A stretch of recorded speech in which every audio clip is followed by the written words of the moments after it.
शुक्लां भरधरं विष्णुं शशिवर्णं चतुर्भुजं प्रसन्नवदनं ध्यायेत् सर्वविघ्नोपशान्तयेत् आदित्याय सोमाय मंगलाय बुधाय च गुरुशुक्र शनिभ्यश्च राहवे केतवे नमः। गुरुब्रह्मा गुरुविष्णु गुरुर्देवो महेश्वरः गुरु साक्षात् परम ब्रह्म तस्मै श्री गुरवे नमः। अंदरिकी नमस्कारं। सच्चिदो एस्ट्रो ఛానల్ की स्वागतम। ఇది నా 103వ వీడియో। ఈ వీడియోలో మార్చి 30/3/2025 నుంచి ప్రారంభమయ్యే శ్రీ విశ్వావసునామ సంవత్సరంలో వృషభ రాశి వాళ్ళకి సంవత్సర ఫలితాలు ఎలా ఉంటాయో తెలుసుకుందాం, చెప్పడం జరుగుతుంది। కృత్తిక నక్షత్రం 2, 3, 4 పాదాలు, రోహిణి నక్షత్రం 1, 2, 3, 4 పాదాలు, మృగశిర నక్షత్రం 1, 2 పాదాలు। ఈ నక్షత్ర పాదాల్లో జన్మించిన వాళ్ళు వృషభ రాశికి చెందిన వారే ఉంటారు। ఈ వృషభ రాశి వాళ్ళకి ఈ విశ్వావసునామ సంవత్సరంలో ఆదాయం 11, వ్యయం 5, రాజపూజ్యం 1, అవమానం 1గా చెప్పబడింది। ఈ సంవత్సర ఫలితాలు శని, గురు, రాహు, కేతు ఈ 4 గ్రహాల యొక్క సంచారాన్ని బట్టి సంవత్సర ఫలితాలు చెప్పడం జరుగుతుంది। ఎందుకంటే ఈ గ్రహాలన్నీ కూడా సంవత్సరం లేక సంవత్సరానికి మించి ఒక్కొక్క రాశిలో సంచారం చేస్తుంటాయి అందువల్ల। కాబట్టి ఈ 4 గ్రహాలు కూడా ఈ విశ్వావసునామ సంవత్సరంలో వాటి యొక్క సంచారం ఎలా ఉందో ముందుగా తెలుసుకుందాం। దానికి ముందుగా అసలు ఈ విశ్వావసునామ సంవత్సరం చైత్రశుద్ధ్య పాడ్యం రోజున ఉన్నటువంటి గ్రహస్థితి వివరాలు పరిశీలన చేసినట్లయితే ఆ రోజు ఆదివారం అయింది, రేవతి నక్షత్రం అయింది। వృషభ రాశి వాళ్ళకి రాశిలో జన్మరాశిలో గురువు ఉన్నాడు। 2వ ఇంట్లో కుజుడు యొక్క సంచారం, 5వ ఇంట్లో కేతు యొక్క సంచారం, 11వ ఇంట్లో రవి, చంద్ర, బుధ, శుక్ర, శని, రాహు 6 గ్రహాల యొక్క సంచారం, షష్ఠ గ్రహ కూటమి అక్కడ లాభస్థానంలో ఉందన్నమాట। ఈ 4 గ్రహాల యొక్క సంచారాన్ని ఈ సంవత్సరం ఏ ప్రకారంగా ఉంది అని పరిశీలన చేసినప్పుడు ముందు శని భగవానుడు ఈ సంవత్సరం విశ్వావసునామ సంవత్సరంలో 29/3/2025 మీన రాశిలోకి ప్రవేశం చేశాడు రాత్రి 9:43 మరుసటి రోజు మనం 30వ తారీఖు 30/3/2025 విశ్వావసునామ సంవత్సరం ఉగాది పండుగ జరుపుకుంటున్నాం। ఈ సంవత్సరం మొత్తం కూడా శని భగవానుడు మీనరాశిలోని సంచారం చేస్తుంటాడు 11వ ఇంట్లో। తర్వాత గురువు యొక్క సంచారాన్ని పరిశీలన చేసినట్లయితే 30/3/2025 నుంచి 15/5/2025 వరకు వృషభ రాశిలో జన్మరాశిలో సంచారం చేస్తున్నాడు। దాని తర్వాత 15/5/2025 నుంచి 19/10/2025 వరకు మిథున రాశిలో 2వ ఇంట్లో సంచారం చేస్తున్నాడు। దాని తర్వాత 19/10/2025 నుంచి 5/12/2025 వరకు కర్కాటక రాశిలో 3వ ఇంట్లో సంచారం చేస్తున్నాడు। 5/12/2025 నుంచి 19/3/2026 వరకు తిరిగి 2వ ఇంట్లో సంచారం చేస్తున్నాడు। ఈ ప్రకారంగా గురు సంచారం 3 రాశుల్లో ఈ సంవత్సరం విశ్వావసునామ సంవత్సరం జరుగుతుంది। అదే వృషభ, మిథున, కర్కాటక ఈ 3 రాశుల్లో। తర్వాత రాహుకేతుల యొక్క సంచారాన్ని మనం పరిశీలన చేసినట్లయితే 30/3/2025 నుంచి 18/5/2025 వరకు రాహు 11వ ఇంట్లో, కేతు 5వ ఇంట్లో సంచారం చేస్తున్నాడు। 18/5/2025 నుంచి 19/3/2026 వరకు రాహు 10వ ఇంట్లో, కేతు 4వ ఇంట్లో సంచారం చేస్తున్నాడు। ఈ ప్రకారంగా సంచారం చేస్తున్నారు। అయితే ఈ సంవత్సర ఫలితాలు మనం గురు, శని, రాహు, కేతుల యొక్క సంచారాన్ని బట్టి మనం చెప్పుకోవడం జరుగుతుంది। ఎందుకంటే ఈ గ్రహాలన్నీ కూడా సంవత్సరం మించి ఒక్కొక్క రాశిలో సంచారం చేస్తుంటాయి కాబట్టి। అయితే మిగతా గ్రహాలు రవి, చంద్ర, కుజ, బుధ, శుక్ర ఈ గ్రహాలు మాస ఫలితాలు చెప్పుకునేటప్పుడు అవి పరిగణలోకి తీసుకోవాలి। ఎందుకంటే అవన్నీ కూడా ఒక 4 రోజులు, ఒక 2 రోజులు ఇంచుమించుగా ఒక్కొక్క రాశిలో సంచారం చేస్తుంటాయి కాబట్టి। ఈ గురువు సాధారణంగా జన్మరాశి నుంచి 2, 5, 7, 9, 11 స్థానాల్లో సంచారం చేసేటప్పుడు శుభఫలితాలు ఇస్తాడు। తర్వాత శని, రాహు, కేతు గ్రహాలు జన్మరాశి నుంచి 3, 6, 11 స్థానాల్లో సంచారం చేసేటప్పుడు శుభఫలితాలు ఇస్తారు। ఇప్పుడు ముందుగా గురువు యొక్క సంచారం ఎటువంటి ఫలితాలు ఇస్తుందో మనం తెలుసుకుందాం.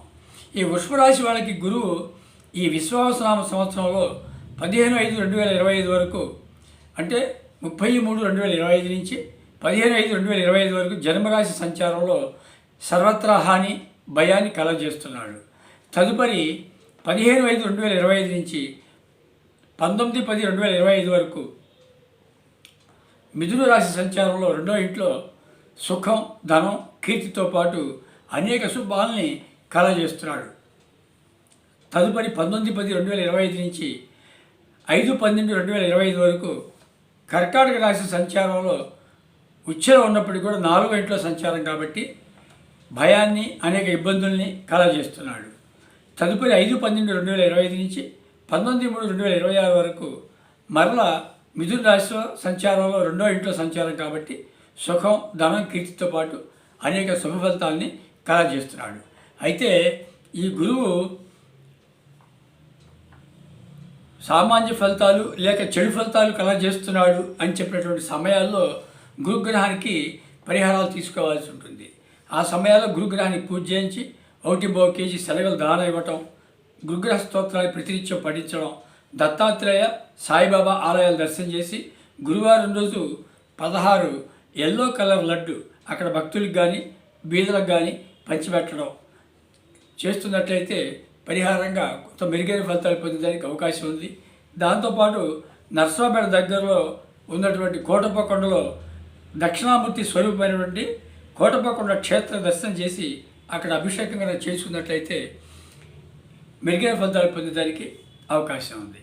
ఇక తర్వాత శని యొక్క సంచారం ఎటువంటి ఫలితాలు ఇస్తుందో తెలుసుకుందాం. శని భగవానుడు ఈ విశ్వావసనామ సంవత్సరం అంతా కూడా, అంటే 30/3/2025 నుంచి 19/3/2026 వరకు మీన రాశిలో 11వ ఇంట్లో సంచారంలో చేస్తున్నాడు కాబట్టి ఇష్టసిద్ధి, ధనలాభంతో పాటు అన్ని విషయాల్లోనూ సర్వత్రా విజయాన్ని కలగజేస్తున్నాడు. దాని తర్వాత రాహుకేతుల యొక్క సంచారం ఎటువంటి ఫలితాలు ఇస్తుందో తెలుసుకుందాం. ఈ రాహు 30/3/2025 నుంచి 18/5/2025 వరకు మీనరాశి సంచారంలో 11వ ఇంట సంచారం కాబట్టి ధనలాభం, ధాన్య లాభంతో పాటు అనేక లాభాలని కలగజేస్తున్నాడు. దాని తర్వాత 18/5/2025 నుంచి 19/3/2026 వరకు రాహు కుంభరాశి సంచారం 10వ ఇంట్లో జరుగుతుంది కాబట్టి శత్రు వృద్ధి, అస్థిమితాన్ని కలగజేస్తున్నాడు. ఇక దీని తర్వాత కేతు యొక్క సంచారం ఎటువంటి ఫలితాలు ఇస్తుందో తెలుసుకుందాం. కేతువు 18/5/2025 వరకు, అంటే 33/2025 నుంచి 18/5/2025 వరకు 5వ ఇంట సంచారంలో అనేక ఇబ్బందుల్ని, తదుపరి 18/5/2025 నుంచి 19/3/2026 వరకు 4వ ఇంట సంచారంలో రోగం, శరీర భయాన్ని కలగజేస్తున్నాడు. ఈ సంవత్సరం అంతా కూడా కేతు అశుభ ఫలితాలనే కలగజేస్తున్నాడు.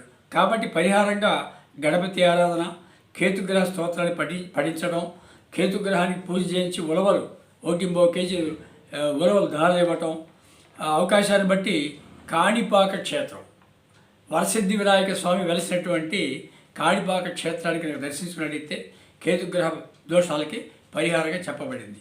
కాబట్టి ఈ ప్రకారంగా సరైనటువంటి సమయంలో సరైనటువంటి పరిహారం ఆచరించాల్సినటువంటి సందర్భం ఉంది. ఇక గురువు అసలు కంక్లూషన్లో మనం 2 మాటలు చెప్పుకుందాం. గురువు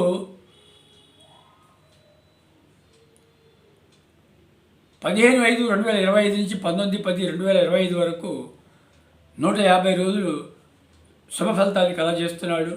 దాని తర్వాత 5/12/2025 నుంచి 19/3/2026 వరకు 105 రోజులు, అక్కడ 150 రోజులు, ఇక్కడ 105 రోజులు, 255 రోజులు. ఈ సంవత్సరం మొత్తం మీద 255 రోజులు ఈ గురువు శుభ ఫలితాన్ని కలగజేస్తున్నాడు. దాని తర్వాత శని భగవానుడు సంవత్సరం మొత్తం కూడా 11వ ఇంట్లో సంచారం కాబట్టి సంవత్సరం మొత్తం శుభ ఫలితాన్ని ఇస్తున్నాడు 365 రోజులు కూడాను. ఈ రాహు 11వ ఇంట సంచారం 30/3/2025 నుంచి 18/5/2025 వరకు 50 రోజులు శుభ ఫలితాలు ఇస్తున్నాడు. మిగతా రోజులు రాహు అశుభ ఫలితాలు, కేతు సంవత్సరం మొత్తం కూడా అశుభ ఫలితాలు ఇస్తున్నాడు. ఇక్కడ విశేషం ఏంటంటే శని భగవానుడు సంవత్సరం మొత్తం కూడా శుభ ఫలితాలు కలగజేస్తుంటే కేతు సంవత్సరం మొత్తం కూడా అశుభ ఫలితాలు కలగజేస్తున్నాడు. గురువు 255 రోజులు, రాహు 50 రోజులు శుభ ఫలితాలు ఇస్తున్నాడు. ఈ ప్రకారంగా అశుభ ఫలితాలు ఇస్తున్న అని చెప్పినటువంటి సమయాల్లో ఆయా గ్రహాలకి సరైన సమయంలో సరైన పరిహారాలను తీసుకున్నట్టయితే మరింత మెరుగైనటువంటి ఫలితాలు పొందడానికి అవకాశం ఉంది. అందరికీ ధన్యవాదములు. స్వస్తి.